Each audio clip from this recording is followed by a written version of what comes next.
മുറിയിലിരിക്കുന്ന my ഏറെ സന്തോഷവതിയായിരുന്നു. അവളുടെ കവിൾത്തടത്തിലൂടെ നൊമ്പരത്തോടെ ഒഴുകിയിറങ്ങുന്ന കണ്ണുനീർത്തുള്ളികൾ ഈ നിമിഷം മുതൽ ആനന്ദത്തോടെ അവളുടെ മടിത്തത്തിൽ അഭയം പ്രാപിക്കുകയാണ്. മൈ തന്റെ കുഞ്ഞു ജീവനെ വാത്സല്യത്തോട് തഴുകി ഉണർത്തി.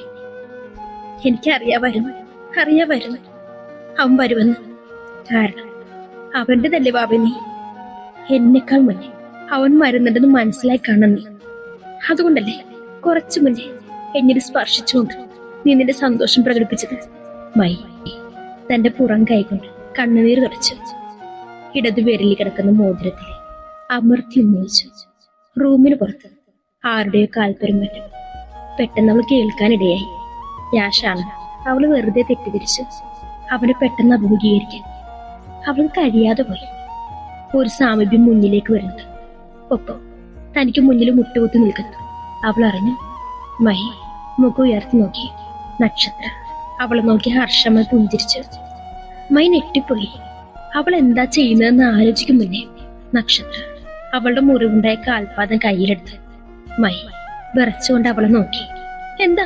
എന്താ ചെയ്യുന്നത്? മൈ കാല് പിന്നിലേക്ക് വലിച്ചു. നല്ല ആഴത്തിൽ മുറിവുണ്ടായിട്ടുണ്ടല്ലോ, ഇങ്ങോട്ട് നീട്ട്, ഞാൻ മരുന്ന് വെച്ചുതരാം നക്ഷത്ര പറഞ്ഞു. അപ്പോഴാണ് അവളുടെ കയ്യിലിരിക്കുന്ന ഫസ്റ്റ് എയ്ഡ് ബോക്സ് മൈ കാണുന്നത്. എനിക്ക് വേണ്ട. എന്തുകൊണ്ടോ മൈയുടെ നീരസം നക്ഷത്രയ്ക്ക് പെട്ടെന്ന് മനസ്സിലാക്കാൻ സാധിച്ചു. വീണ്ടും പുഞ്ചിരിയോടെ മൈ കാല് മുന്നിലേക്ക് പിടിച്ച് അവൾക്ക് മരുന്ന് വെക്കാൻ തുടങ്ങി. മൈക്ക് അവളുടെ പെരുമാറ്റത്തിൽ ദേഷ്യം തോന്നി. അവൾ അവിടെ നിന്ന് എഴുന്നേറ്റ് പോകാൻ ഭാവിച്ചു. ഹിരൺമൈക്കിനോട് ദേഷ്യമാണെന്ന് മനസ്സിലായി. നക്ഷത്ര അവളുടെ കാലിൽ ശ്രദ്ധിച്ചോടെ സംസാരിക്കുന്നത്. എഴുന്നേൽക്കാൻ ഭാവിച്ച മൈ അവളുടെ മുഖത്തേക്ക് സൂക്ഷിച്ചു നോക്കിയിരുന്നു. സ്നേഹിച്ച പുരുഷൻ തന്റെ മുന്നിൽ വെച്ച് മറ്റൊരാളെ പ്രണയിക്കുന്നു എന്ന് പറയുമ്പോൾ അത് കേൾക്കുന്ന ഏതൊരു പെണ്ണിന്റെയും മനസ്സ് തകരും. പ്രത്യേകിച്ച് ഹിരൺമയെ പോലൊരു അവസ്ഥയിൽ നിൽക്കുന്ന പെൺകുട്ടിക്ക്. എന്നാ ഹിരൺമയ ഒരിക്കൽ പോലും ആലോചിച്ചില്ലേ അവനത് സാധിക്കുമെന്ന്? നക്ഷത്ര അവളോടായി ആരാഞ്ഞു. ആ ചോദ്യം കേട്ടത് മൈ ഉത്തരവില്ലാതെ അവൾ നോക്കി. അവന് നീയൊരു ലക്ഷ്മണ രേഖയാണ് ഹിരൺമയി. നിന്നെ മറികടന്നു പോകുക എന്നത് ഒരിക്കലും സംഭവ്യമല്ല. നക്ഷത്രയുടെ വാക്കുകൾക്ക് ദൃഢതയേറി. ആ മുറിവിൽ ബാൻഡേജ് ചെയ്തതിനു ശേഷം എഴുന്നേറ്റ് അവളുടെ തൊട്ടരികിൽ വന്നിരുന്നു. മൈ അവളെ കണ്ണെടുക്കാതെ നോക്കി. അപ്പൊ വീറന്ന് എന്നോട് മൈ എന്തോ പറയാൻ ശ്രമിച്ചു. അന്ന് അവൻ എന്തിനാ അങ്ങനെ പറഞ്ഞു ഇന്നും എനിക്കറിയില്ല. ചിലപ്പോ മനഃപൂർവ്വം നിന്നെ വേദനിപ്പിക്കാൻ നോക്കിയതാവും. എന്നാലും അവൻ എന്നോട് യാതൊരു ഫീലിങ്സും ഉണ്ടായിട്ടില്ല. എനിക്ക് പൂർണ്ണ വിശ്വാസമുണ്ട്. ഞങ്ങൾ അന്ന് ഇന്ന് നല്ല ഫ്രണ്ട്സാണ്, ബെസ്റ്റ് ഫ്രണ്ട്. അതിൽ പരം എനിക്ക് അവൻ എന്നോട് ഒന്നും തന്നെ ഇല്ല. നക്ഷത്ര കണ്ണ് ചിമ്മിക്കൊണ്ട് മൈയുടെ കയ്യിൽ അമർത്തി പിടിച്ചു. മൈ തന്റെ നാവിന് വിലങ്ങി വെച്ചതുപോലെ മൗനം പാലിച്ചു. അവളൊന്നും മിണ്ടുന്നില്ലെന്ന് കണ്ടത് നക്ഷത്ര പിന്നെ പതുക്കെ എഴുന്നേറ്റു. മൈ അവളുടെ കയ്യിൽ കടന്നു പിടിച്ചു. നക്ഷത്ര തിരിഞ്ഞു നോക്കി. ഐ എം സോറി മൈ ഇടറിയ ശബ്ദത്തോടെ പറഞ്ഞു. Four what?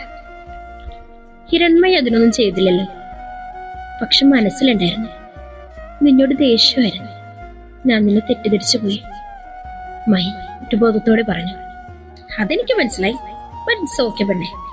നക്ഷത്ര അവളുടെ കവളിൽ തട്ടി സ്നേഹത്തോട് പുഞ്ചിരിച്ചു. മൈ തിരികെ.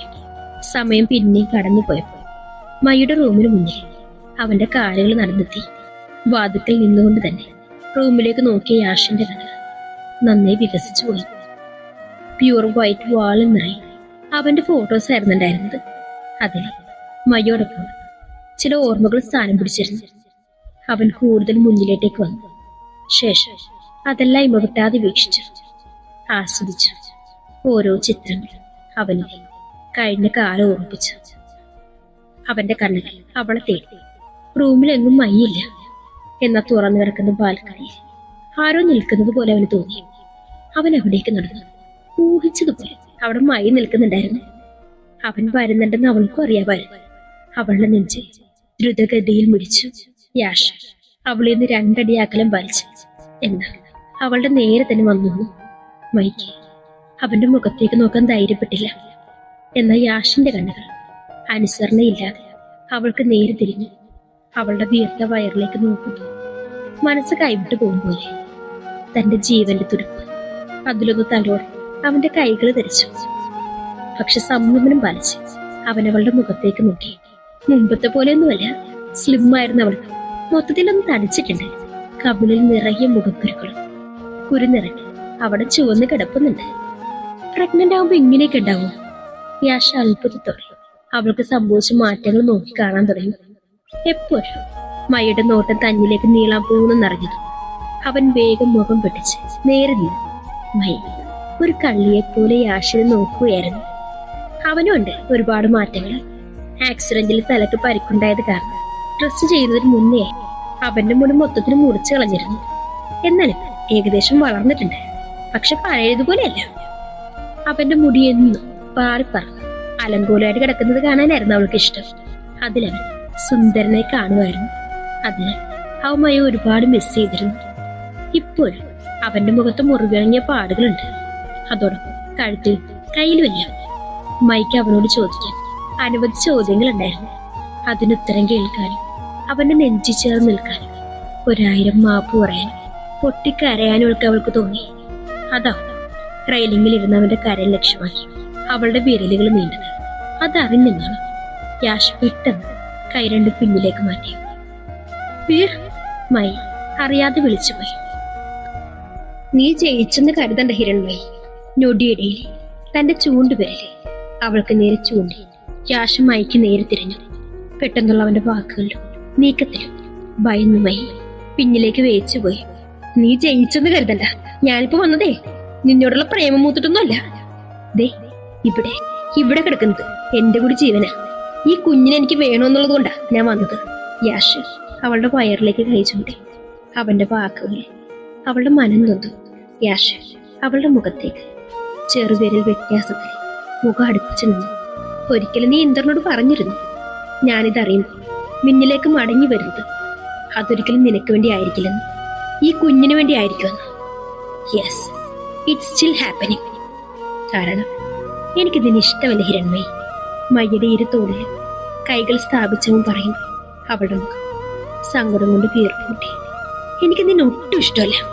ദേഷ്യം നിന്നോട്. അതിങ്ങനെ ഓരോ നിമിഷം കൂടി കൂടി വരിക. എന്റെ കുഞ്ഞിനെ ഞാനറിയാതെ എന്റെ കയ്യകലത്തുനിന്ന് പറിച്ചിറന്ന് ശ്രമിച്ചില്ലേ? ഞാൻ ഉണ്ടായിട്ട് അവൻ ഒറ്റക്ക് വളർത്താൻ നിന്റെ സ്വാർത്ഥമായ മനസ്സ് ആഗ്രഹിച്ചില്ലേ? ഇല്ലേ? ഞാൻ വേണോന്ന് വെച്ചിട്ടില്ല. മിഴികൾ നിറഞ്ഞു തുളുമ്പുമ്പോൾ അവളില്ലെന്ന് തലയാട്ടി. അല്ലായിരിക്കും, പക്ഷെ നിന്റെ വാക്കുകളും പ്രവൃത്തികളും അങ്ങനെയായി പോകുന്നു. കാരണം അതാ നിന്റെ സ്വഭാവം. നിന്റെ സന്തോഷം മാത്രമല്ലേ നിനക്ക് പ്രധാനം. മൂർച്ചയേറിയ അവന്റെ കണ്ണുകൾ തന്നെ പിന്തുടരുന്നത് കണ്ട് അവൾക്ക് കൂടുതൽ സങ്കടം തോന്നി. ഒരു നിമിഷം പോലും പാഴാക്കാതെ അവന്റെ നെഞ്ചിലേക്ക് പോയി മുഖാമർത്തി വെച്ചവൾ അവന്റെ ശരീരം മഞ്ഞുകെട്ട പോലെ തണുത്തുറഞ്ഞു പോയി. പ്ലീസ് വീർ, എന്തിനാണ് വീർ ഇനി ഇങ്ങനെ വേദനിപ്പിക്കുന്നത്? എന്തിനാണ്? ഇതിനാണോ വീണ്ടും ഇവിടേക്ക് വന്നത്? ആണോ? പറയടാ. അവന്റെ ഷർട്ടിൽ ഇറുക്കി വലിച്ച് മൈ അവന്റെ മുഖത്തേക്ക് നോക്കി. അവളുടെ മിഴിനീരിന്റെ നിയന്ത്രണം ഇഷ്ടപ്പെട്ടിട്ടു. അവളെ ചേർത്ത് പിടിക്കാതെ തോളി പിടിച്ച് പിന്നിലേക്ക് അകർത്തി നിർത്തിക്കൊണ്ട് ഒരു കഠിന ഹൃദയനാവുകയായിരുന്നു യാഷ് നേരം. ഇന്നൊരു ദിവസം അതാണ് ഞാൻ നിനക്ക് തരുന്ന സമയം. എടുക്കാനുള്ളതെല്ലാം എടുത്ത് നാളെ മോർണിംഗ് ഇറങ്ങണം. നാളെ തിരികെ ഞാൻ ആചാര്യയിലേക്ക് പോകുന്നു. ഒപ്പം നീയും ഉണ്ടാവും. അവളെ നോക്കി താക്കീതോടെ പറഞ്ഞുകൊണ്ട് യാഷ് അടുത്ത നിമിഷം വെട്ടിത്തെറിഞ്ഞ് പുറത്തേക്ക് പോകുമ്പോൾ മൈ ഒരടി ചലിക്കാനാവാതെ അവിടെ തന്നെ ഉറച്ചു നിൽക്കുകയായിരുന്നു. ആകാശം അസ്തമയ ചുവപ്പിൽ നിറഞ്ഞു മനോഹരമായിരിക്കുന്നു. നേരം വൈകും തോറും പോകുന്ന വഴികളെല്ലാം തിരക്ക് കൂടുകയാണ്. ഇനി ആചാര്യയിലേക്ക് എത്താൻ കേവലം 10 മിനിറ്റുകൾ മാത്രം ബാക്കി നിൽക്കെ മൈയുടെ മനസ്സിൽ വിവിധ തരത്തിലുള്ള ചിന്തകളായിരുന്നു. താൻ വരുന്നുണ്ടെന്ന് ആചാര്യയിൽ എല്ലാരെയും വിളിച്ച് അറിയിച്ചിട്ടുണ്ട്. അത് കേട്ടപ്പോൾ എന്തായിരിക്കും അവരുടെ പ്രതികരണം? അവരുടെ എല്ലാം മുഖത്ത് വിരിയുന്ന ഭാവം അതെന്തായിരിക്കും? സന്തോഷമായിരിക്കും ഉണ്ടായിരിക്കുന്നത്? അത് താൻ തിരിച്ചു വരുന്നതിന് വിദ്വേഷമായിരിക്കും. സ്വയം മനക്കണക്ക് കൂട്ടാനല്ലാതെ ഒന്നും അറിയില്ല. അമ്മ, അപ്പ, ചേച്ചി, ഹർഷേട്ടൻ, അൻഷു, സരുവാന്റി, ബാലനങ്കൾ എല്ലാരും കാണാൻ കൊതിയാവുന്നു. എന്ന പേടിയുണ്ട്. ഒന്ന് ഫോൺ പോലും ചെയ്യാതെ അമ്മയും ചേച്ചി തന്നെ കാണുമ്പോൾ സ്നേഹത്തോടെ ഓടി വരുന്ന ആർക്കറിയാം. ഇപ്പൊ പോലും വീറിന്റെ സ്വഭാവം മനസ്സിലാക്കുന്നത് പോലുമില്ല. തന്നെ ആചാര്യയിലേക്ക് കൊണ്ടുപോയതിനു ശേഷം അവൻ എന്ത് തീരുമാനം എടുക്കാൻ പോകുന്നെന്ന് ഓർത്തു. ആലോചിച്ചിട്ട് കിട്ടുന്നുമില്ല. മയുടെ മനസ്സ് വീണ്ടും അസ്വസ്ഥമായി. ഓടിക്കൊണ്ടിരിക്കുന്ന കാറിൽ ഒരു പാവയെ പോലെ അവൾ ഇരിക്കുകയായിരുന്നു. ഇന്ദ്രാണ് ഡ്രൈവ് ചെയ്യുന്നത്. അവന്റെ തൊട്ടപ്പുറത്തെ ആശ മൈ പിൻസീറ്റിൽ തനിച്ചാണ്. കുറച്ച് നിമിഷം മുമ്പ് വരെ മൈക്കും നക്ഷത്രം ഉണ്ടായിരുന്നു. എന്നാൽ താമസിക്കുന്ന ഫ്ലാറ്റിന് മുന്നിലെത്തിയപ്പോൾ ഇന്ദ്ര അവളെ ഡ്രോപ്പ് ചെയ്യുക ചെയ്തത്. ഇറങ്ങാൻ നേരം ഭവ്യക്ക് ഒരുപാട് സങ്കടം ഉണ്ടായിരുന്നു. അതിലുപരി സന്തോഷം. കഴിഞ്ഞ 4 മാസം സ്വന്തം സഹോദരി എന്ന പോലെ തന്റെ കൊണ്ടു നടന്നവളാണ് ഭവ്യ. വിട്ടുപോരാൻ തോന്നിയില്ല. എന്നിരുന്നാലും പോയല്ലേ വേണ്ടു. എന്തു തന്നെയായാലും അവൾ ആശ്വസിപ്പിച്ചു. കൂട്ടിന് ആലോചിയുണ്ടല്ലോ എന്ന സമാധാനമാണ് മൈക്ക്. ഹോണിന്റെ വലിയ മുഴക്കമുള്ള ശബ്ദം കേട്ടു. സീറ്റിൽ തല ചായച്ച് കിടന്നവൾ എഴുന്നേറ്റ് തല പൊട്ടി നോക്കി. കാറ് ആചാര്യയുടെ മുന്നിലെത്തിയിരുന്നു. സെക്യൂരിറ്റി ഓടുവന്നു ആ കൂറ്റൻ ഗേറ്റ് തുറക്കുന്നത് കണ്ടപ്പോൾ കാറ് നിൽക്കും. അവളുടെ മനസ്സ് മുന്നിലേക്ക് കുതിച്ചു. കാറ് ഇരുമ്പലോട് അകത്തേക്ക് പ്രവേശിച്ചപ്പോൾ ആചാര്യയുടെ അകത്ത് നിന്ന് ഓരോരുത്തരെ ധൃതിയിൽ ഇറങ്ങി വരുന്നത് അവൾ കൃത്യമായിട്ട് കണ്ടു. നെഞ്ചിലൊരു കനം വന്നു ചേരുന്നതറിഞ്ഞ് അവൾ നെഞ്ചിൽ കൈവച്ച് പലതവണ ശ്വാസം വലിച്ചു പുറത്തേക്ക് തള്ളി. ഡോറ് തുറന്നു. ആദ്യം തന്നെ യാശു എന്തൊരു ഇറങ്ങി. എല്ലാവരുടെയും കണ്ണുകൾ ആ നേരം പിന്നിലേക്കാ പോയത്. പത്മ മൈത്രിയുടെ കൈകളിൽ മുറുക്കി പിടിച്ചു. അവരുടെ കണ്ണുകൾ നിറയുന്നത് കണ്ട് മൈത്രി അരുതെന്ന് തല തെളിപ്പിച്ചു. ഒട്ടും സമയം കളയാതെ യാഷ മൈയിരിക്കുന്ന ഭാഗത്ത് വന്നു ഡോർ തുറന്നു നൽകിയായിരുന്നു. ഇറങ്ങ്.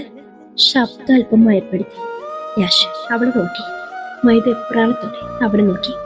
പിന്നെ വയറിൽ കൈ താങ്ങി സീറ്റിലൂടെ നിരങ്ങി വന്നു. പക്ഷെ ഒറ്റക്കിറങ്ങാൻ അവൾക്ക് പേടിയായിരുന്നു. മൈ യാഷനെ ദയനീയമായി നോക്കി. അവളുടെ പേടി മനസ്സിലാക്കിയതുപോലെ അവൻ തന്റെ വലത് കൈ അവൾക്ക് നേരി നീട്ടി. മൈ അവൻ നീട്ടിപ്പിടിച്ച കരങ്ങളിലേക്കും കൗതുകത്തോട് നോക്കി. ശേഷം അവളുടെ ഇടത്ത് കരം ചേർത്തു. അവിടെ മോതിരവിരലിൽ ചേർത്തെടുക്കുന്ന മോതിരത്തിൽ അവന്റെ കണ്ണുകൾ ഉടക്കി. വർഷങ്ങളെ അവൾക്ക് വേണ്ടി കരുതി വെച്ച് പിന്നീട് ഒരിക്കലും അവൾ തട്ടിത്തെറിപ്പിച്ച അതേ മോതിരം അവന്റെ നോട്ടം കണ്ടപ്പോൾ മൈ അറിയാതെ പുഞ്ചിരിച്ചു. യാഷ് അവളുടെ കരം മുറുക്കി പിടിച്ച് ശ്രദ്ധയോടെ അവളെ പുറത്തേക്ക് ഇറക്കി. അവളെ കണ്ടവരുടെ കണ്ണുകളിൽ എല്ലാം ഒരേ സമയം ആനന്ദം ആശ്ചര്യവും നിറഞ്ഞു. ചുവപ്പ് കളറിലുള്ള കുർത്ത ധരിച്ച് കഴുത്ത് മുതൽ വയറുവരെ ഷാൾ വെച്ച് മറച്ചുകൊണ്ടാണ് അവള് നിൽക്കുന്നത്. പഴയതിലും നീണ്ടു വളർന്ന മുടി വെടഞ്ഞ് മുന്നിലേക്ക് ഇട്ടിട്ടുണ്ട്. കണ്ണുകൾ എഴുതിയിട്ടുണ്ടെന്നല്ലാതെ അവളുടെ മുഖത്ത് മറ്റു ചമയങ്ങളൊന്നും കാണാൻ സാധിച്ചില്ല. എന്നിരുന്നാലും ഇന്നിവരെ കാണാത്തൊരേശ്വരി ഉണ്ടായിരുന്നു മയുടെ രൂപത്തിൽ. ചെല്ലി യാഷ് അവളിലെ പിടിവിട്ടു. മൈ അവനെ നിരാശയോടെ നോക്കി. വിരലുകൾ മോചിപ്പിക്കാതിരുന്നെങ്കിൽ അവർക്ക് മുന്നിൽ തനിക്കൊരു ധൈര്യമാവായിരുന്നു എന്നവൾ ചിന്തിച്ചു. തന്നിലേക്ക് വീഴുന്ന മിഴികളെ അഭിമുഖീകരിക്കാൻ അവൾക്ക് കഴിയുന്നുണ്ടായിരുന്നില്ല. അവരോട് എന്താ പറയേണ്ടത്, എന്ത് ന്യായീകരണമാണ് നൽകേണ്ടത് ഒന്നും അറിയില്ല. മോളെ പെട്ടെന്നൊരു വിളി. അതും അവളുടെ തൊട്ടു മുന്നിൽ വന്നുകൊണ്ട് മുഖം കുളിച്ച് നിൽക്കുന്നവൾക്ക് അതാരാണെന്ന് പറയാൻ നിഷ്പ്രയാസം സാധിക്കുമായിരുന്നു. കഴിഞ്ഞ 4 മാസങ്ങളിൽ കേട്ടുകൊണ്ടിരുന്ന ചുരുക്കം ശബ്ദങ്ങൾ ഒന്നയാളുടേതായിരുന്നു. അപ്പാ.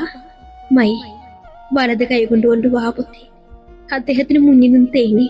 പ്രതാപ് വർമ്മ പകച്ചുകൊണ്ട് അവളുടെ ചുമലിൽ കൈ ചേർത്തു. ഒരിക്കലും അവൾക്ക് ഇങ്ങനെ ഒരു തെറ്റുപറ്റുമെന്ന് കരുതിയിട്ടില്ല.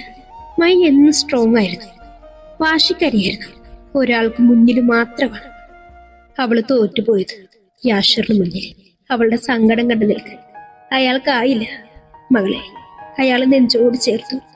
അപ്പയുടെ മുന്നിൽ നിന്ന് ഇങ്ങനെ കരയല്ലേ മൈ. അദ്ദേഹം അവളുടെ മുടിയിൽ തഴുകി. ആ രംഗം കണ്ടു നിൽക്കാനാവാതെ പത്മ അകത്തേക്ക് പോയി. മൈത്രിയുടെ കണ്ണുകളും കരഞ്ഞു. ഹർഷ അവളെ സമാധാനിപ്പിച്ചു. അപ്പാ. കൊതും തീരാത്ത അത്രയും അവൾ ആ ചൂടിന്ന് അകരാതെ നിന്നു.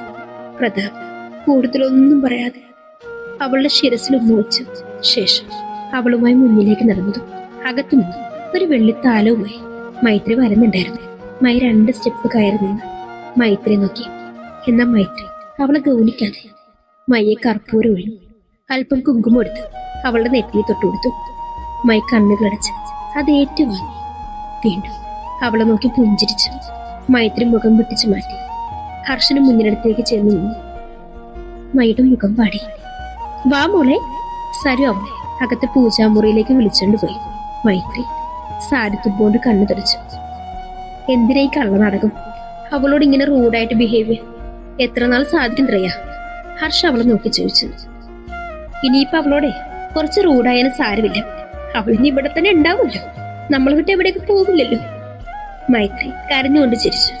നക്ഷത്ര എവിടെ യാഷ്? പിന്നിലേക്ക് കയറി വരുന്ന യാഷ് നോക്കിക്കൊണ്ട് ഹർഷ ചോദിച്ചു. അവളെ ഫ്ലാറ്റിൽ ഡ്രോപ്പ് ചെയ്തു.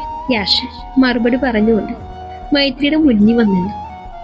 അവൾ അവനെ നന്ദിയോടെ നോക്കി. യാഷ് മൈത്രിയുടെ ഇരു കരങ്ങളും കവർന്നെടുത്തു. ഇപ്പൊ മനസ്സിലായില്ലേ? ഏട്ടത്തി കരുതും പോലെ എനിക്ക് നക്ഷത്രയുടെ പ്രേമൊന്നുമില്ലായിരുന്നു. പെട്ടെന്ന് അവൻ പറഞ്ഞത് കേട്ട് മൈത്രി ഞെട്ടലോടെ അവനെ നോക്കി. തന്റെ തെറ്റിദ്ധാരണ അവൻ മനസ്സിലാക്കിയിരിക്കുന്നു. അവള് തിരികെ എന്തെങ്കിലും പറയും മുന്നേ തന്നെ യാഷ് അവളുടെ കവിളി പിടിച്ച് വലിച്ചു കുറുമ്പോട് കണ്ണു ചിപ്പി. തുടരും.